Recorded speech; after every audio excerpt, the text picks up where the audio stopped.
If we could take seats, please.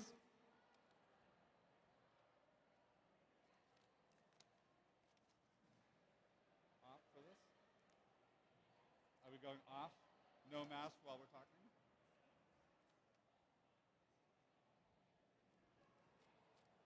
If you could grab your seat, that'd be great.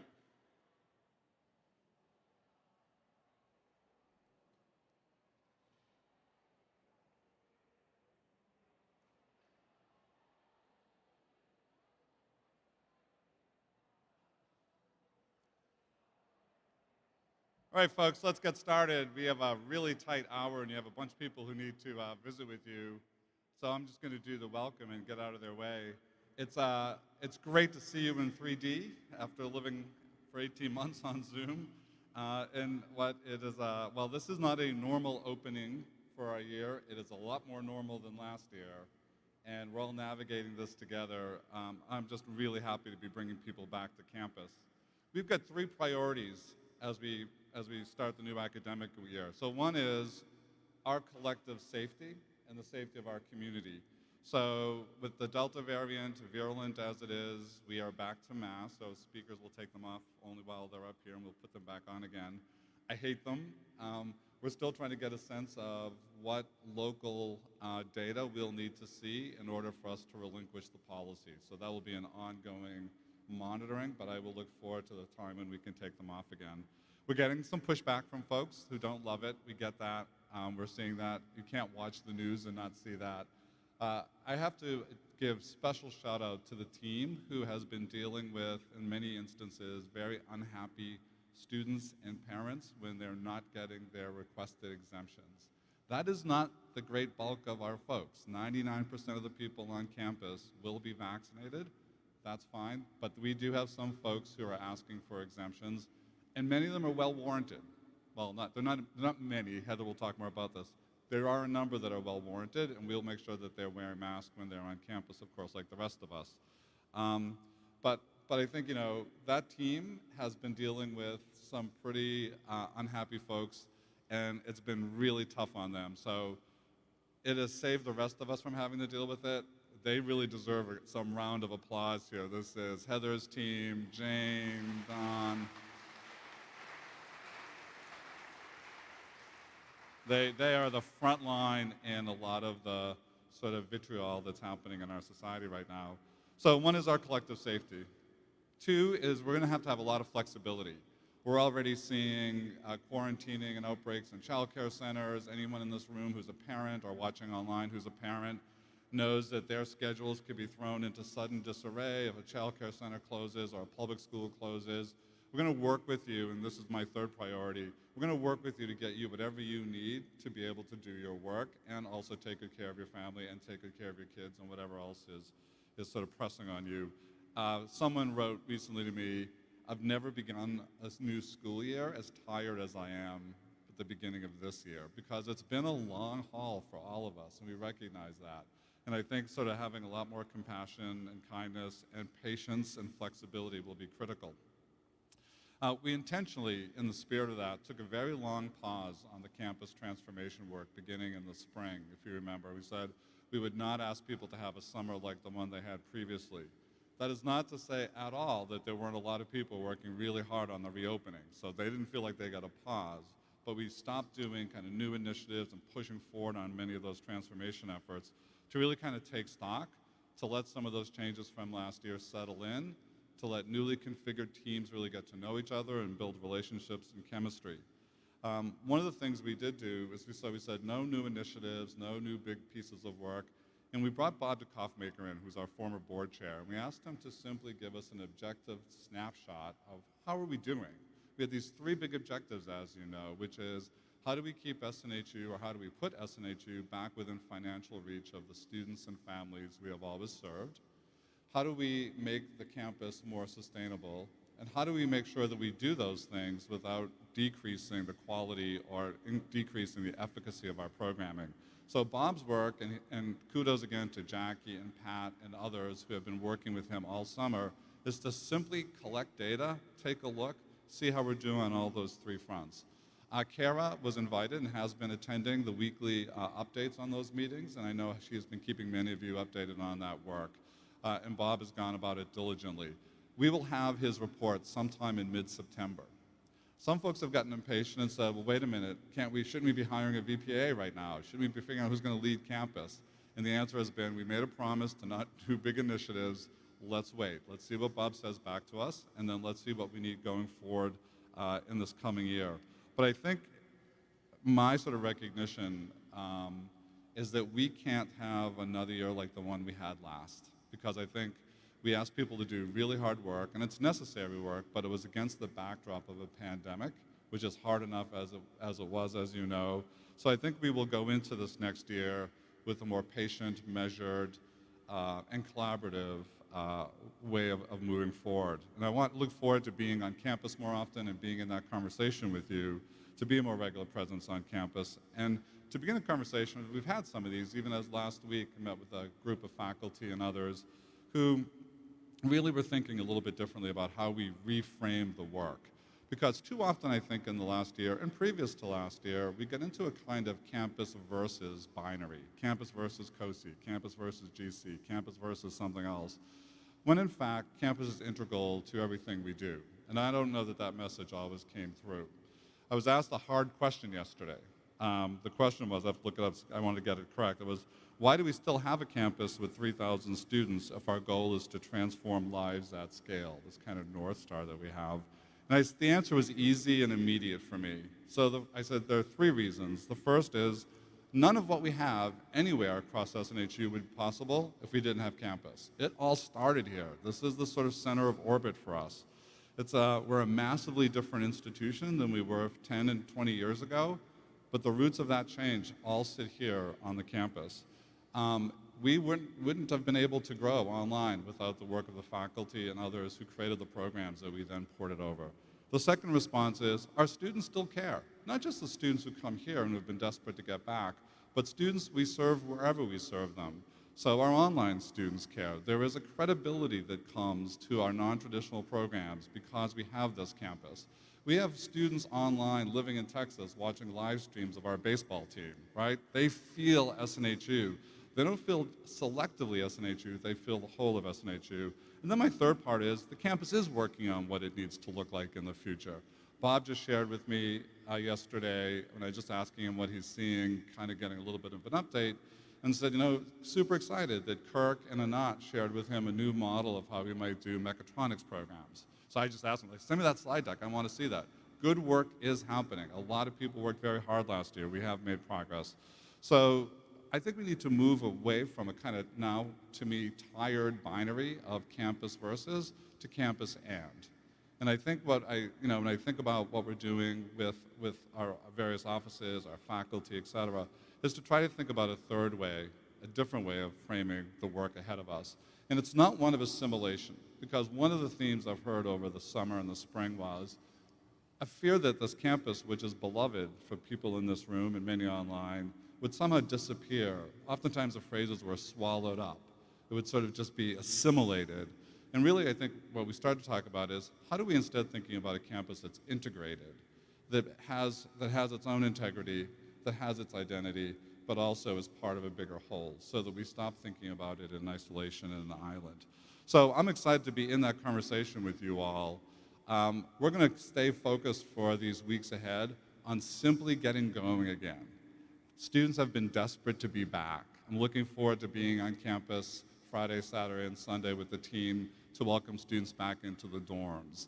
The excitement of that, which we missed last year. And I'm excited to be part of getting back to whatever normal is available to us in these coming weeks. And then when we have Bob's report in hand, when we've had a chance to bring people together and collectively talk about what he's found and what that means for the work that we have to do in the next phase, then we can talk about a process that I think will feel better to everybody. So in the meantime, it's great to see you. It's great to see you in 3D. I'm really pleased to be here, and I'm remiss. Don Brzezinski is sitting here. I lent Don to the effort this summer because we weren't immediately thinking about a replacement for Steve. He will not be the head of campus. That rumor has gone around. We need him back, but he's going to do this for a little bit longer and work with Jane and Heather and the rest of the team to make sure that you all get what you need to have a great start to the new year. Thank you. Welcome back. And I think, Carrie, you're up next.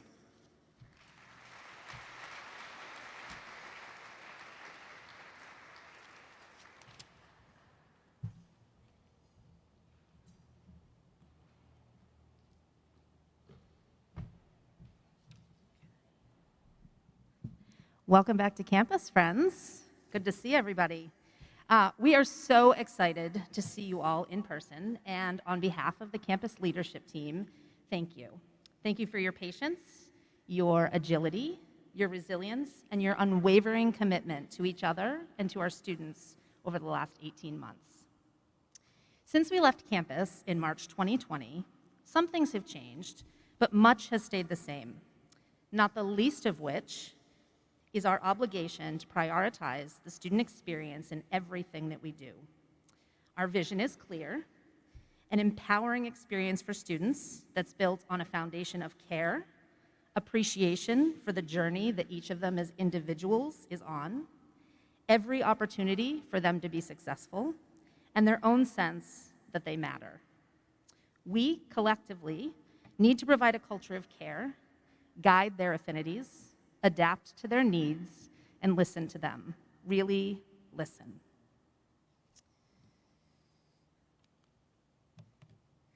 We, everyone in this room, and those joining us virtually, are part of the integrated student experience work ahead, a collective of knowledge, passion, expertise, and commitment to our campus learners and their whole student experience.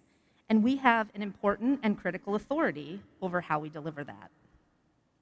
We'll be better for leveraging the intersectionality between our collective to improve the experience, persistence, graduation, and success outcomes. We are well positioned to develop a creative partnership that champions student-centered, data-driven decision-making, complements our enrollment goals in support of persistence, and builds an engaged and inclusive learning culture. I'm excited to lead this student experience work, and with you, to heighten our commitment to creating and telling the SNHU story, to develop our existing, aspiring, high-performing leaders and professionals, to boost our student life and academic success initiatives, to expand our community reach, to normalize next practice, resources, and support, to create a culture that is increasingly inclusive and diverse, to identify efficiencies to increase capacity, and to partner in ways that we never have before. A couple of summers ago, I and several others in this room today attended the Disney Institute Global Summit on Customer Experience, which offered a really deep dive into new ways of thinking about the student experience through a firsthand look at how their company and their industry their company's best practices in leadership, service, and also in employee engagement. Key to Disney's customer and employee experience strategy is a common purpose: to create happiness. And they make good on that promise by delivering entertainment with heart through distinctive leadership, employee engagement, and quality service. They think about things differently. They pay extraordinary attention to detail, and they place strategic emphasis on excellence. They are intentional about everything that they do, and they exist in a culture by design rather than by default. Their hiring process is steeped in culture and attitude, one of the many reasons that their secret sauce is their cast. Transformative experiences require people that care, people who have heart. The student experience delivery does not emanate from people alone, though. It derives from the intersection of process, place, and people. The zone of exceptional service lies in the convergence of all three. At that point of convergence, we must be empathetic about how important it is to always keep our common purpose, theirs to create happiness, in the line of sight. Everything must align with that goal. It's okay to be off task if you're on purpose. It's okay to be off task if you're on purpose. In order to do that, They empower their people, who they refer to as their cast, engage their systems, and partner to create happiness. At Disney, they collaborate to deliver entertainment with heart, and they partner to create happiness. When a storm rolls in and the pools need to shut down at one of the Disney resorts, the lifeguards don't just wait it out in the break room for the storm to pass. They move quickly into a different role, perhaps assisting at a bell desk or managing a different attraction. They may jump behind a counter of a vendor station or assist the park facilities crew with their responsibilities. They know a little about a lot. Their mindset is not, I am a lifeguard, and my job is to keep people safe in the pool, but rather, I am a Disney employee, and my job is to create happiness. It's okay to be off task if you're on purpose. Our common purpose? Transforming lives. Here on campus, we collaborate to provide an exceptional student experience. We partner to provide a culture of care and to transform lives. Our line of thought cannot be, I am a math tutor, therefore I tutor math, but rather should be, I am an SNHU employee, and my job is to transform lives. It's okay to be off task if you're on purpose. Sharing a common purpose is about learning from your peers and experts about what they do, what they know, and how we can collaborate to optimize the student experience when storms roll in and partner to transform lives. It's okay to be off task if you're on purpose. Today, with next week's start and all that needs to get done by then looming over every one of us, sitting here may feel a little off task, but most certainly has a very important purpose. Thank you.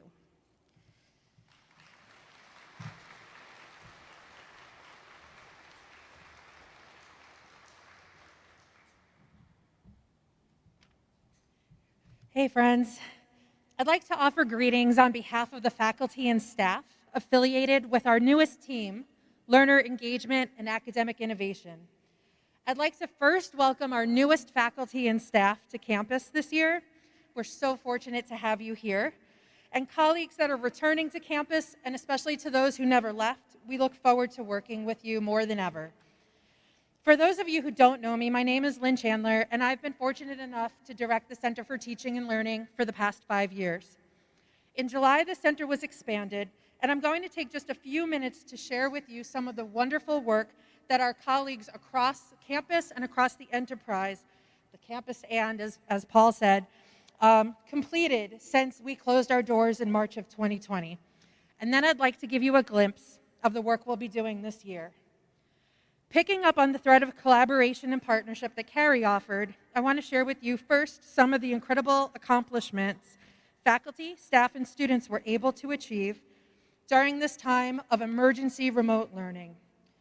Since we left campus in March of 2020, we had more than 1,200 participants, not unique of course, at the CTL programming alone. And in May this year, we had more than 300 students attend our closure workshops virtually. And we learned things, everything from trauma-informed pedagogy to how to work in a matrix organization.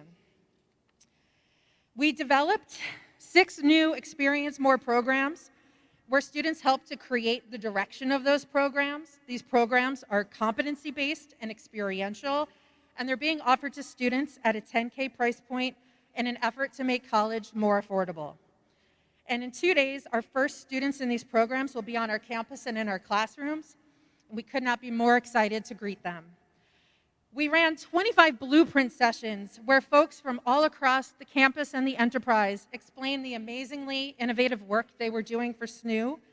We ran ideation sessions for faculty to provide feedback to one another for their reimagination work. We received a Davis Educational Foundation grant for just under $200,000 to support the creation of an experiential and project-based learning center.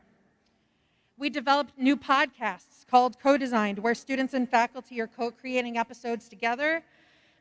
Faculty and staff co-created dozens of workshops on wellness, mental health, and trauma-informed pedagogy, and we brought in our colleagues from the field to help us better understand what our student experience would be like. We developed adjunct training, online and remote boot camps. We recruited 16 Learning Fellows cohorts and have 48 students who will be supporting learners in classes where students typically struggle. We developed a student-run de-stress program to help students manage their stress and transition back to campus. We made major curricular changes to the first-year seminar to add more student choice and project-based learning to the course. We had students conduct focus groups and mid-semester evaluations to give insight into their experience. And we designed ACME, the Alternative Course Modalities group, where alternative models will be tested to increase student access and space utilization on campus. And all of the accomplishments I've listed just now are wildly incomplete because it does not offer all of the important work done through other channels in programs, schools, services, Senate, AAUP, Snoopy, working groups, or work streams of any kind. And also, it doesn't capture the pages of scholarly work, promotions, leadership opportunities faculty and staff completed, all during this tumultuous time. You are each the change agents of this learning organization. And because of all the important work that you participated in, led, and designed, members of our leadership team decided to expand the role of the Center for Teaching and Learning to a new org called the Learner Engagement and Academic Innovation Organization. Our org is at the heart of what it means to be a learning organization, that great ideas, innovations, policies, and processes are best generated when anyone in the organization is empowered to make change at the university. And to this end, our org, which is a UC asset, is meant to bring together anyone who cares about teaching and learning. It's meant to be a hub of experimentation and piloting. It's meant to provide not only professional development opportunities, but resources, time, space, and support to help you collect the data you need to publish scholarly work on your experiments and to test without the fear of failure or letting the perfect be the enemy of the good. And a hallmark of this team is that students, staff, and faculty are all equal partners in the work. This organization is relatively small, but it's mighty, and we will rely heavily on collaboration across the university to succeed. This org consists of 4 main areas. We will continue to have a Center for Teaching and Learning, and it will still carry out all its original initiatives. It is now expanded to provide extra support to adjunct faculty, and we have grown, as I said earlier, we have grown the Learning Fellows to 48 students and plan to continue growing it. The CTL also started a colleague support network, which will include folks who received additional training to come in and observe and give feedback in your classes.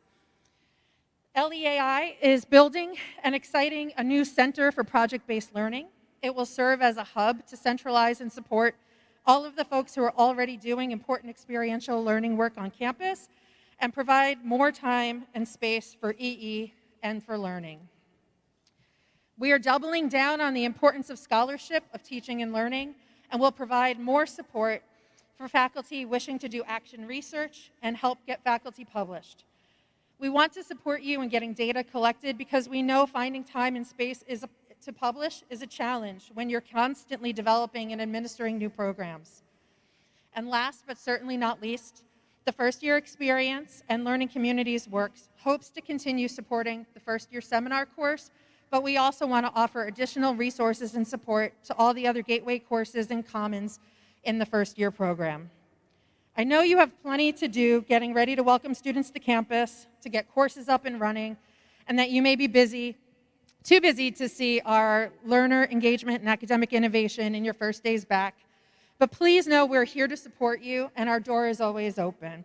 And now it's my pleasure to welcome Jane Yerington to the podium.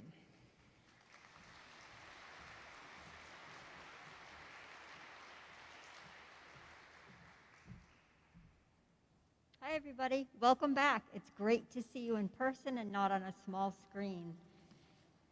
I just want to give you a little glimpse of academic operations. I've been working with most of you for so many years now, but the unit has changed a bit. The unit is very excited to work with all of you. The interoperable unit will focus on finance and operations. We'll focus on supporting the student experience through collaboration, consistency, and transparency. We'll focus on supporting all of you, faculty and staff, to ensure we can provide an inclusive and experiential ecosystem for our students. And the work we do is really about our students. We'll touch on all of our students in everything that we do. We'll work with various teams to generate academic requirements.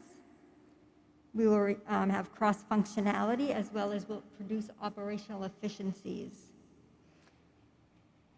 One of the things that I wanted to note here, oops, the slides aren't working.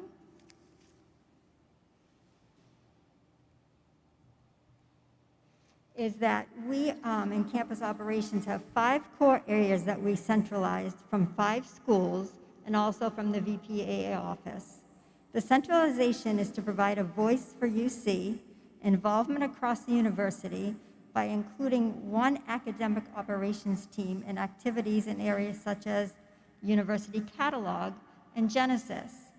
The core areas of this team, as you can see from the slides, includes labs, ITS and systems, administrative management, program administration, budget and finance, centralized scheduling, and of course, keeping master agreement and compliance in order. You can also see from an overview that all of these things will continue to be completed as they have been in the past. Nothing will be pushed onto faculty. We'll continue to keep things in motion and keep the trains running. We're commitment to an iterative and collaborative process. As I said before, we'll streamline efficiencies, and we're going to be communicating out on who is doing what, when, and how. So stay tuned for that as well. And as we move forward in this work, if you have any questions or want anything answered, please email me or give me a quick call.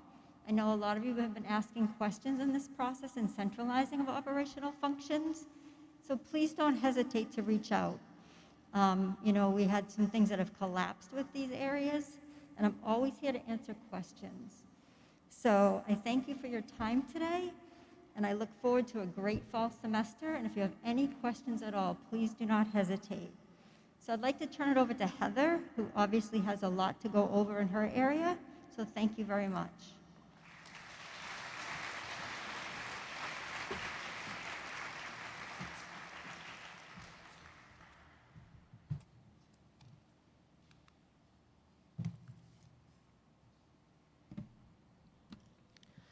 Well, like my friends before me, I am equally as excited to welcome everybody back to campus. When we made the decision to reopen our campus, that became the sole focus of the work of a lot of people.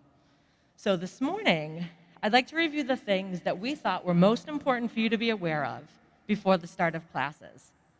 I will begin with a snapshot of what we've been doing to prepare our campus. I will then share some remarks about COVID-19, and we'll conclude with a teaser about the work ahead. Before I get into the details of my remarks, I think it's important to both acknowledge and thank people. Acknowledgement that although many of us are coming to campus for the first time in 18 months, others never left. Our critical on-site employees have been working on campus throughout this pandemic to make sure our campus was well taken care of. I'm talking about our friends in offices such as the Wellness Center, athletics, facilities, public safety, information technology, postal services, and residence life. I can't say enough about the tremendous work these teams have done while staying on our campus. I'd also like to take time to thank each of you for helping us reopen this campus. Some of you pitched in and did work that was not in your job description. Some of you have been volunteering to help with our testing sites. Some helped manage phone calls from parents, and others made phone calls to students. It has truly been an all-hands-on-deck experience, and so from the bottom of my heart, I thank you. We entered this academic year realizing that returning to work and to in-person work and instruction will be both challenging and rewarding. We have to forgive ourselves when we struggle, and we have to lift each other up when we need a boost. We have so much to be grateful for, and in 2 days, we will be welcoming our students back. 50% of those students will be new to campus. Think about that. 2 of our classes will be new to this campus. There's a huge opportunity for every one of us to play a critical role in making this a transformational experience for each and every one of them. We do recognize there have been changes in roles, responsibilities, and even office locations. And we are working on a document that outlines every single change for you. There was also a team of folks that worked very hard to make sure your offices, cubes, classrooms, and other spaces on campus were ready to receive you. If you still have things that you need for your office or classroom, Sue Elsas is your person. She will work with facilities to make sure you have what you need to be successful this term. Please do not take it upon yourself to move things and get rid of things and adjust things, because our facilities team needs to make sure we're keeping track of our assets. And finally, thank you for your patience as we set up 50 hotel spaces on our campus to accommodate our dual place and any place employees. These stations will support many of you, but will also provide help as we anticipate people's synergy designations perhaps changing throughout the year. I'd like to make a quick plug for the upcoming weekend, our Move-In Weekend and First Days program. Friday, we will be welcoming back our new students. Saturday, our Innovation Scholars and sophomores will return to campus. And Sunday, our upper class students are returning to campus. As this is the first time that Move-In is on a weekday, we're asking faculty and staff to refrain from parking in the lots listed on this slide so we can accommodate the traffic for Move-In. There's 4 lots listed. And for any of you extra excited to welcome our students back, and if you have any free time, we are still taking volunteers to help out on Saturday and Sunday. We have plenty for Friday, but the weekend is where we're struggling a little bit. Now to a very important topic that we've heard a lot about. What's most important in my mind is that we have a shared approach with regard to COVID-19. To do so, it is necessary that we all familiarize ourselves with our policies. In addition to awareness, it's also important that we support and enforce our policies together, and know that we are unable to allow people the opportunity to create their own policies and practice with regards to COVID-19. We enter this year understanding and recognizing that opinions about the pandemic vary. We have had to make some very hard decisions, and we've had to say no to a lot of you in this room. As you know, the pandemic continues to evolve, and we will continue to monitor the conditions and get guidance from the CDC, the state of New Hampshire, the ACHA, and other authorities. We ask for your patience, flexibility, and kindness, please, as we continue to do everything we can to keep our community safe, healthy, and thriving. For example, we've made the decision to limit the number of external people who come to our campus in order to keep you safe. Additionally, Paul already referred to this, but we had a very rigorous process, and we're very tight with our vaccination exemptions. Know that 99% of the students you will encounter on campus and in class will be vaccinated. For the less than 1% that received an exemption, our policies will remain very rigorous. The team continues to meet weekly, and many of us meet multiple times per week. We are prepared to increase our safety protocol if necessary, and we will also be ready to pull back when the time is appropriate. In this third column here, you'll see a list of the comprehensive resources so that we make sure you're all informed. After today's program, we're going to be resending you the links to each of these documents, and I urge you to familiarize yourself with the policies, procedures, and FAQs. On a personal note, I'd really appreciate if you took the time to review all of the documents over the next few days. Our team is very overwhelmed with the opening and we are receiving a huge amount of questions coming in. We're spending a lot of time cutting and pasting from the document and sending it to folks. So it would just be very helpful if you made yourself aware. There are 5 documents listed here, and I just want to tell you what's included in them so you know where to go to. And again, this is all going to be in a link that you get after this presentation. So first off, we have our return to on-site work and campus operational plan. That's sort of like our COVID Bible, if you will. It is a public-facing document, comprehensive review. It has health guidance, vaccination requirements, health screening, surveillance testing, face covering requirements, and quarantine guidelines. It also has operational guidance about things like on-site meetings, events, travel, and facility usage. There's some teaching and learning policies and best practices included. And there are guest policies, there are services like residence life policies, guest policies, and visitor policy information. So that's the first document. The second document is more for our human resource friends, and it is our HR COVID-19 management plan. This outlines the health, safety, and mitigation measures, including our vaccination requirements, reporting protocol, health screening, surveillance testing, travel policies, and attendance policies. You're hopefully aware we also have an SNHU COVID-19 information site. This is more forward-facing. This is for mainly for our families, students. It includes all of our FAQs about returning to campus. It also has links to all the other documents that I made reference to. The student handbook is another document which outlines all of our policies and procedures for our students and how we're going to hold our students accountable for compliance with regards to our policies. And lastly, this last document hopefully will be really helpful to our faculty.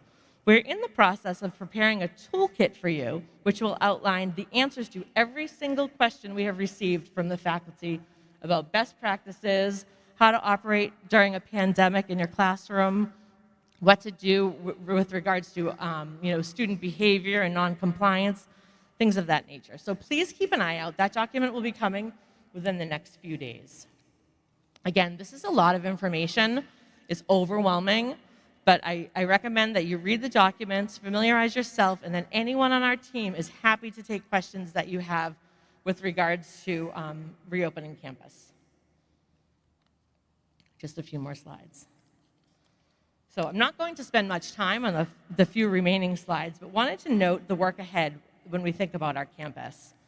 The foundational tenets of this work will be fiscal responsibility and improved efficiency.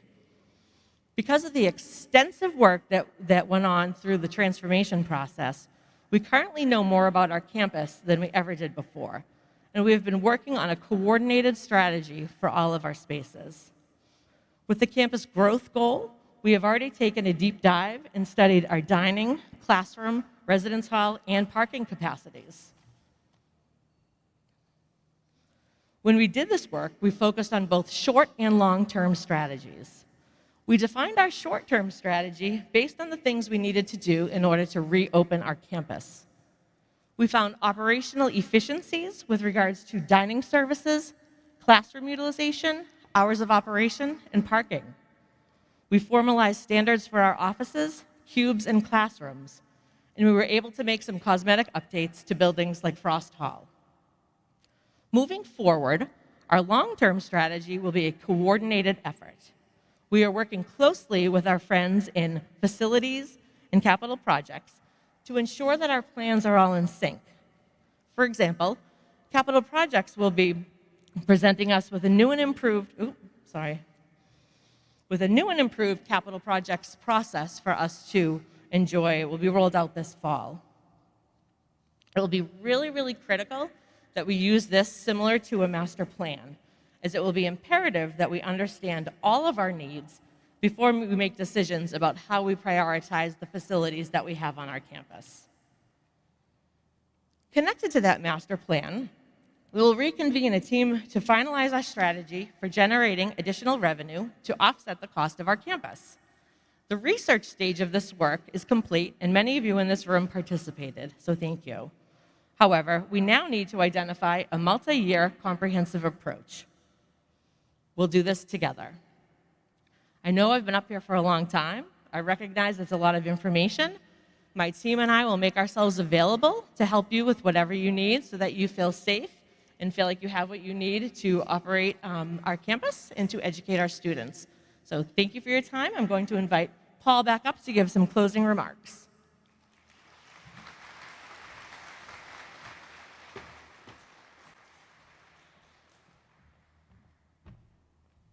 Thank you, Heather. And in all, as I listened to the presentations, I was struck again by something we all know, which is that we didn't stop last year. While the campus may not have been open, people stayed incredibly busy and doing really good work with our students.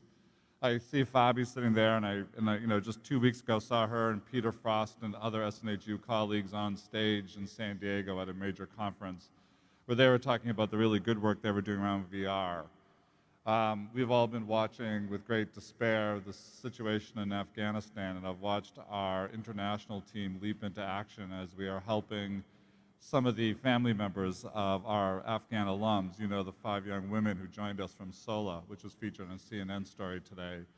They've moved that whole school, all their students, faculty, and staff, safely to Rwanda, where they will take up their work. But those families, those students, those alums now are desperate. And terrified at what the future holds. And Debbie and Deborah and Darcy and others, Yvette on legal, have been leaping in and doing amazing work, trying to help out and get people out. We have graduations planned, so you'll get more details on that for this fall. So those long deferred graduations will take place both at the Fisher Cat Stadium and in the arena. My point about all this is that life went on in a very robust way, and it could sometimes feel like we weren't wholly plugged into it because we were doing so much of it from our studies and our bedrooms and our dining room tables and on small square frames on a screen.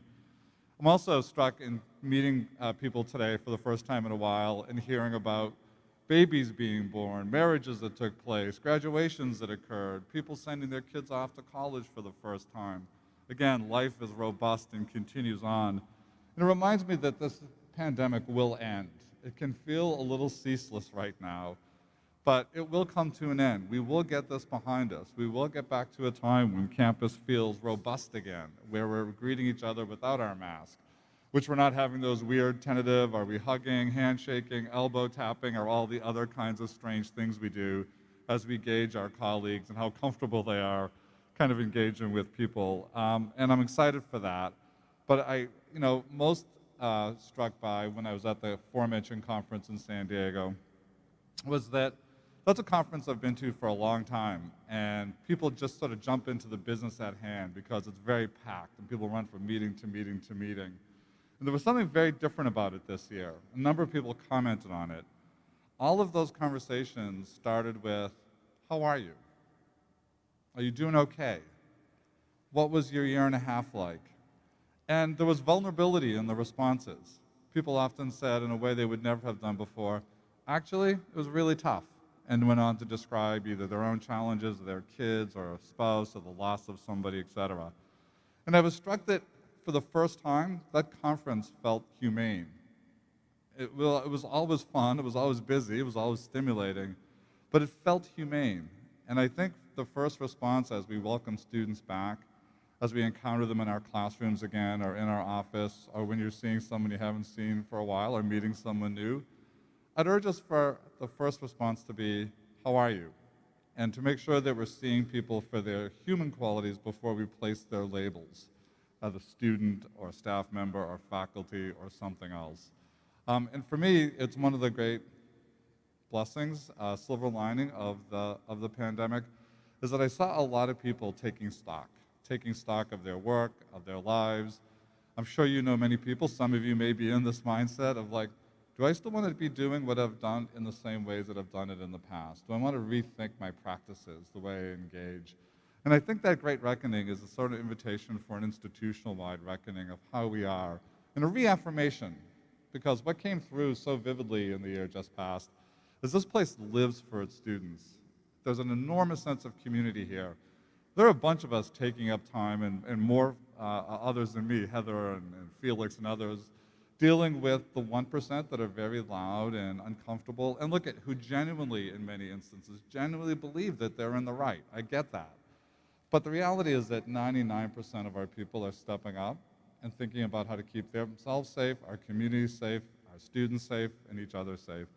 And that's incredibly gratifying. And I'm going to focus on that and worry less about the little bit of bump in the road transitions we will no doubt have in front of us during the move-in weekend and a little bit beyond. So in all of that, it's really great to see you. I'm happy to be back. I hope you're feeling the same way. We're going to have a great year. It's going to be a lot better than last year. That's a pretty low bar. And the year after that will be better still. So thank you. Welcome back. I know we have lunch planned, and it's great to see you. Bye-bye.